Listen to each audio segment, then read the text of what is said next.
Good morning class, welcome back to lecture session. हम लोग start करेंगे हमारा टॉपिक विस्कोसिटी एंड सेडिमेंटेशन।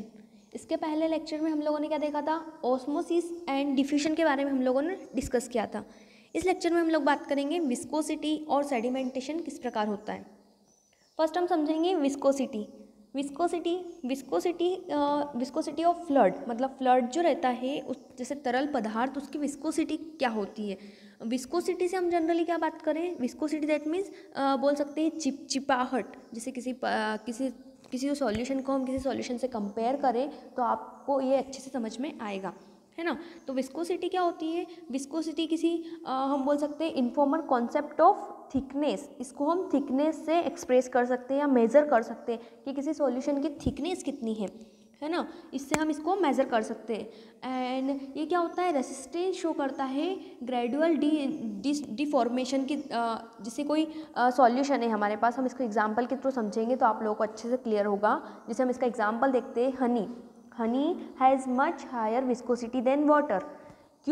क्योंकि जो हनी है, शहद, उसकी विस्कोसिटी ज़्यादा है। जैसे आप एक बीकर ले सकते हैं या फिर एक कोई आप प्लेट ले सकते हैं, उसके अंदर आप वाटर, 2 प्लेट आपने ली, एक में आपने क्या करा है, वाटर को डाल रहे हैं और एक प्लेट में हम क्या कर रहे हैं, हनी को पोर कर रहे हैं। दोनों को जब हमने पोर किया है, उसको पोरिंग कर रहे हैं, तो वाटर क्या है, वाटर जल्दी से, जैसे हम बीकर ले रहे हैं या हम कोई प्लेट ले रहे हैं, तो उसमें जल्दी से उसका जो आयतन है, उसकी जो वॉल्यूम है, उसको जल्दी से ग्रहण कर लेगा। बट इसके कंपेयर में हम हनी को देखें तो हनी क्या जल्दी से उस वॉल्यूम को ले नहीं पाएगा। जैसे कंपेयर कर रहे हैं, दोनों को टाइमिंग में देखेंगे तो क्या होगा, हनी थोड़ा टाइम लेट लेगा। क्योंकि वो ज़्यादा विस्कस है। विस्कस दैट मीन उसके जो मॉलिक्यूल्स है वो आपस में ज़्यादा डेंस है ना। उसको बोल सकते हैं हम एक डेंस सॉल्यूशन जो कंपेयर टू वाटर। एंड जो रेसिस्टेंस होता है ये किस टाइप से होता है, जैसे जो वन लेयर है उसकी और अनदर लेयर है, उन दोनों के बीच में जो सब्सटेंस है वो क्या है, बहुत ज़्यादा विस्कस है सॉल्यूशन। इसलिए हम क्या बोल रहे हैं, जो हनी है वो ज़्यादा विस्कस है कंपेयर टू वाटर। और आगे हम देखें तो क्या बोलते हैं, जो हनी है, जैसे हमने हनी एग्जांपल लिया, इस टाइप से विस्कोसिटी जो होती है किसी भी सॉल्यूशन की, वो कैसे डिटरमाइन कर सकते हैं। वो कैसे, जैसे उसमें जो नेबरिंग पार्टिकल्स है, जो 2 पार्टिकल्स होते हैं आसपास पार्टिकल्स है, उनकी जो मूवमेंट करने की जो कैपेसिटी होती है पार्टिकल्स की, उसकी डिफरेंट वेलोसिटीज़ होती है, जिसके द्वारा क्या होता है, उस पार्टिकल्स की वेलोसिटी को हम मेज़र कर सकते हैं।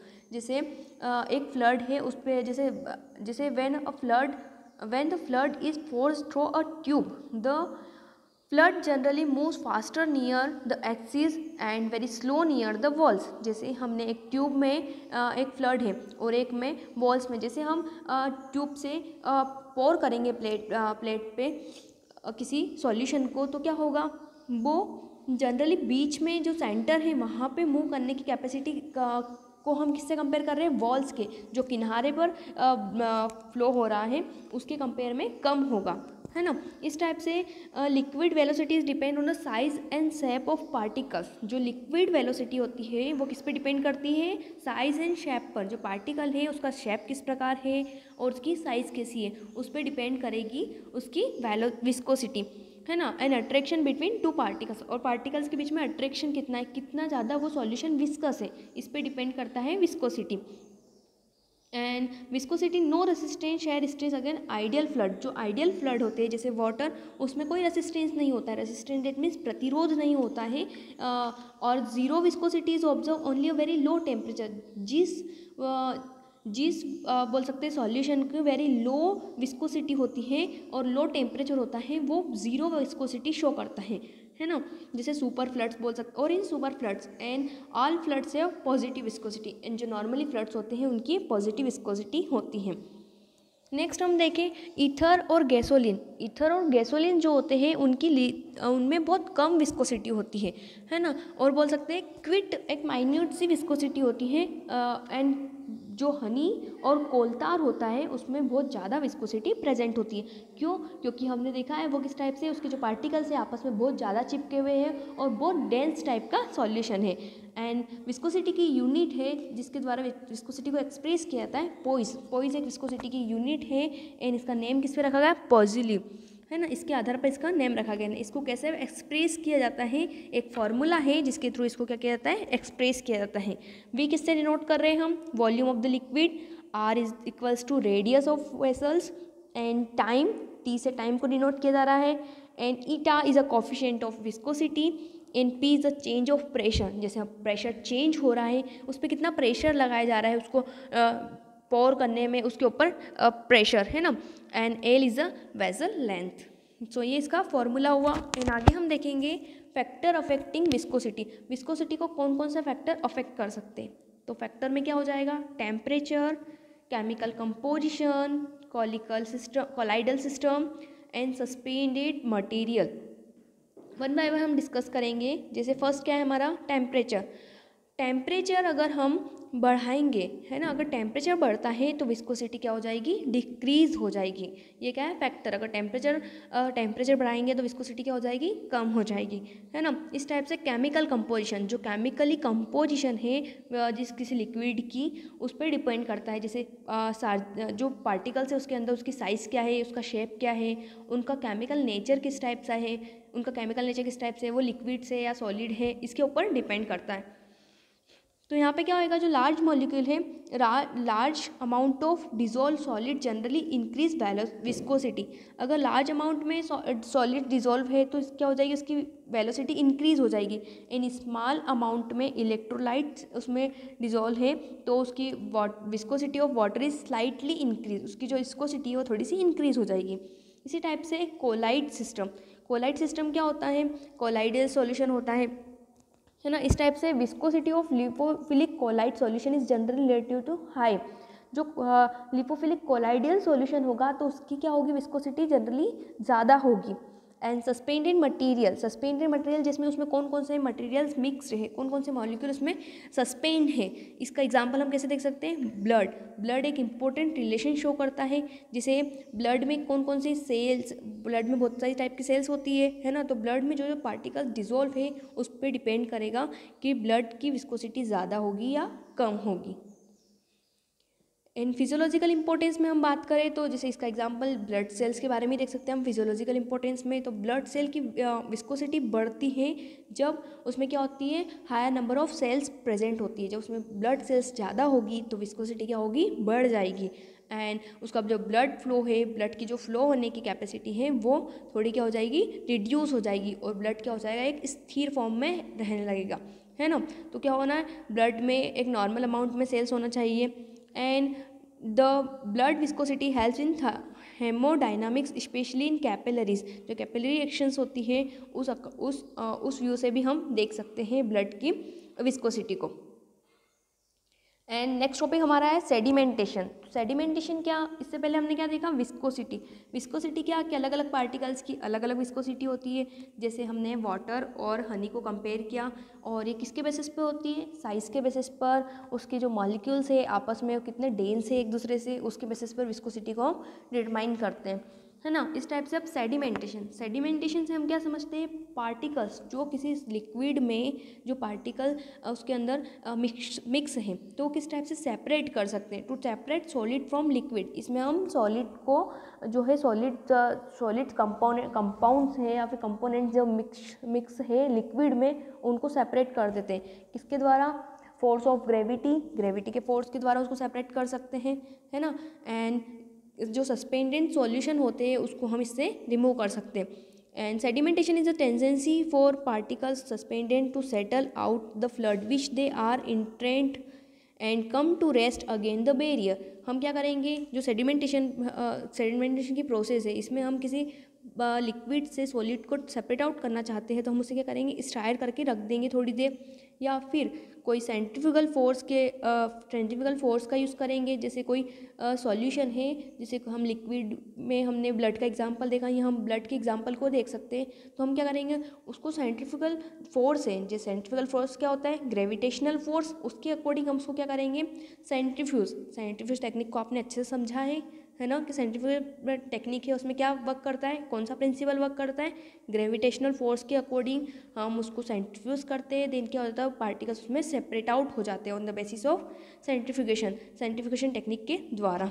इस टाइप से अगर हम वाटर की बात करें, sedimentation of water treatment process, तो यहाँ पे क्या होगा, यहाँ पे हम क्या करेंगे, वाटर हैज़ लिटिल और नो मूवमेंट, वाटर में कोई मूवमेंट नहीं होगा, तो जो पार्टिकल्स है सॉलिड सब्सटेंस उसमें जो प्रेजेंट है वो क्या हो जाएंगे, ऑन द ग्रेविटी के द्वारा क्या हो जाएंगे, वो पार्टिकल्स नीचे सेटल डाउन हो जाएंगे, और इस प्रोसेस को हम क्या कहेंगे, सेडिमेंटेशन।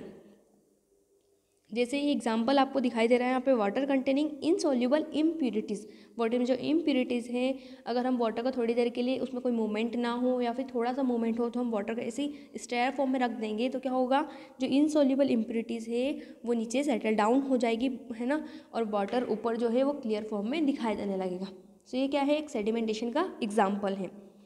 एंड एक और एग्जांपल जैसे सेडिमेंटेशन मिनरल्स एंड रॉक्स, इसमें कैसे होता है, यहाँ पे वेदरिंग इरोजन होता है, तो वाटर के क्या होता है, जो मिट्टी वगैरह है, जो सॉलिड पार्टिकल्स है वो नीचे रह जाते हैं और ऊपर क्या होता है, वाटर ऊपर की साइड दिखाई देता है। जैसे यहाँ सेडिमेंटेशन में डिपोजिशन और कंपेशन, सेडिमेंटेशन स्ट्रक टुगेदर, क्या होता है, जो स्मॉल पार्टिकल है वो नीचे रह जाएंगे, उसके ऊपर फिर उससे थोड़े बड़े पार्टिकल्स, देन उसके ऊपर थोड़े और बड़े पार्टिकल्स, है ना, उसके ऊपर क्या हो जाएगा, वाटर के मॉलिक्यूल्स।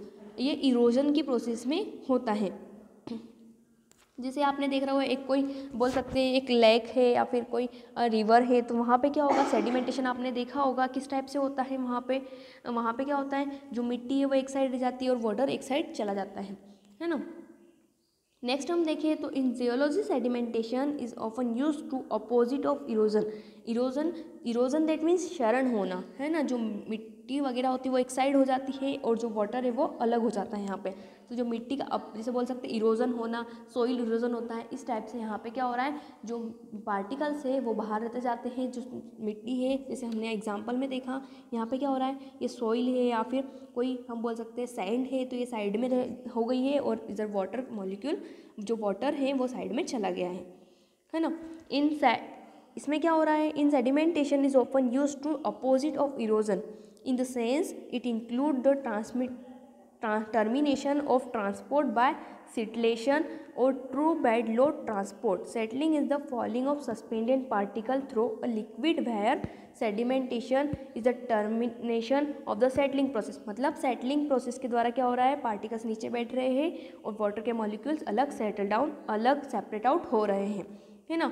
और सेडिमेंटेशन मेनली किसके बेसिस पे होता है, various size and range of large rocks flowing water, जो वाटर के अंदर जो रॉक्स वगैरह होते हैं उनके बेसिस पर, एंड जो डस्ट होती है वो पार्टिकल्स अलग हो जाते हैं, and suspended molecules as single molecules as a protein and peptides even small molecules apply to sufficient strong force produce significant sedimentation. इसकी प्रोसेस को हम देखें तो इस प्रोसेस में क्या होगा, सेडिमेंटेशन किसकी बेसिस पे हो रहा है, इफेक्ट ऑफ ग्रेविटी, जो ग्रेविटी होती है उसके बेसिस पर, मतलब गुरुत्वाकर्षण के बेसिस पर क्या होता है, सेडिमेंटेशन होता है। एंड जो वाटर के इन द वाटर ट्रीटमेंट के बेस में हम बात करें तो जो सेडिमेंट पार्टिकल्स होते हैं उनको हम क्या बोलते हैं, स्लज। वाटर के केस में इनको क्या कहा जाएगा, जो सस्पेंडेड पार्टिकल्स हो गए वो सेटल डाउन हो जाएंगे तो उनको हम क्या कहेंगे, स्लज। वो क्या बना देते हैं, एक स्लज बना देते हैं। एंड थिक लेयर जो बनती है कंटिन्यूस सेटल के द्वारा वो क्या कहलाती, कॉन्सोडिलेशन। इसको हम क्या कहते हैं, consolidation. And consolidation of sediment is sludge is assisted by mechanical means. इसको जनरली क्या कहेंगे, थिकनिंग। वो क्या बोलते हैं, एक थिक लेयर बन जाएगी तो वो क्या हो जाएगी, हम उसको सेटल आउट हो रही है तो हम उसको साइड में कर देंगे और वाटर के मॉलिक्यूल्स को अलग कर लेंगे। एंड डिफरेंट एक्सपेक्ट से सेडिमेंटेशन की प्रोसेस को डिफरेंट टाइप से कहा जाता है, जैसे इरोजन होना या फिर ट्रांसपोर्टेशन होना या फिर डिपोजिशन होना, कंपैक्ट एंड सीमेंटेशन। ये सारी क्या है, एक ही प्रोसेस है पर इनमें अलग अलग टाइप से इनको हम बोल सकते हैं। जैसे डिफरेंट एस्पेक्ट के अकॉर्डिंग हम इनको डिफरेंट टाइप से कहते हैं। जैसे इरोजन मतलब क्षरण होना, ट्रांसपोर्टेशन होना जैसे किसी सॉइल्स का वाटर से किसी सॉइल्स के मॉलिक्यूल से जो सॉलिड पार्टिकल्स हैं उनका ट्रांसपोर्ट हो जाना, कहीं और चले जाना, या फिर डिपोजिशन या फिर कंपैक्टेशन या फिर सीमेंटेशन। इरोजेशन टर्म्स में क्या हो रहा है, रिफर टू द वेदरिंग। जो वेदरिंग वगैरह होती है उस टर्म में क्या होते हैं, small particles small relocated by water, wind and animals और ह्यूमंस। जो क्या होते हैं, पार्टिकल्स अलग दूसरी जगह पर ट्रांसफ़र कर दी जाती है। जैसे top of soil organic matter and valuable natural resources are remove by the process of erosion. Erosion की प्रोसेस के द्वारा जो वैल्यूएबल नेचुरल रिसोर्सेज होते हैं उनको रिमूव कर लिया जाता है। जैसे सॉइल्स की टॉप ऑफ द सॉइल्स में ऑर्गेनिक मटेरियल जो भी प्रेजेंट होते हैं, जो वैल्यूएबल होते हैं, मतलब यूज़फुल होते हैं ज़्यादा, उनको अलग कर लिया जाता है। इसी टाइप से ट्रांसपोर्टेशन, तो ट्रांसपोर्टेशन में क्या हो रहा है, the sedimentation particles move under the action of force of gravity and movement of fluid in which the sediment entrained variety of sediment transportation process, जैसे रोलिंग, सिडलिंग, जंपिंग, सस्पेंशन, ये सब क्या है, प्रोसेस जिसके थ्रू क्या किया जाता है, हम किसी सतह को क्या कर रहे हैं, एक रोलिंग के द्वारा एक प्लेन कर रहे हैं, या सिडलिंग या जंपिंग या सस्पेंशन के द्वारा वो जो बोल सकते हैं लेयर है, वो क्या हो रही है, सेडिमेंट हो रही है, एक तरीके से क्या हो रही है, एक मिक्स बन रहा है। जैसे यहाँ पे एग्जांपल और क्या रहेगा, sediment transportation due to the movement of fluid occurs in water bodies, river, lakes, oceans, due to current and tides and in glaciers under the influence of wind. जो विंड का इन्फ्लुएंस होता है, जो हवा का, उसके अकॉर्डिंग पार्टिकल्स का changes होता रहता है ना, सेडिमेंटेशन के द्वारा। एंड डिपोजिशन भी इसी टाइप से है, जैसे कोई रिएक्शन हो रही है तो क्या होगा, वाटर के जो मॉलिक्यूल है, स्मॉल मॉलिक्यूल्स वहीं रह जाएंगे, और जो बड़े बड़े पार्टिकल्स है उनको सेपरेट आउट कर दिया जाएगा। इस टाइप से सेडिमेंटेशन की प्रोसेस जनरली क्या है, जिसमें पार्टिकल्स का क्या होता है, सेटल डाउन हो जाता है, और इसमें लिक्विड से जो सॉलिड पार्टिकल्स है उनका सेपरेट आउट हो जाता है बाय सेटल डाउन। वो क्या हो जाते हैं, वहाँ पे सेटल हो जाते हैं, नीचे की साइड तली में सेटल डाउन हो जाते हैं, और किसके थ्रू हो रहे हैं, ग्रेविटेशनल फोर्स के थ्रू। मतलब मेन क्या है सेडिमेंटेशन, कि जो पार्टिकल्स है, जो लिक्विड के अंदर जो सॉलिड पार्टिकल्स हैं उनका सेपरेशन होना, किसके द्वारा, बाय ग्रेविटेशनल फोर्स, है ना। ये मेन प्रोसेस यही है सेडिमेंटेशन की।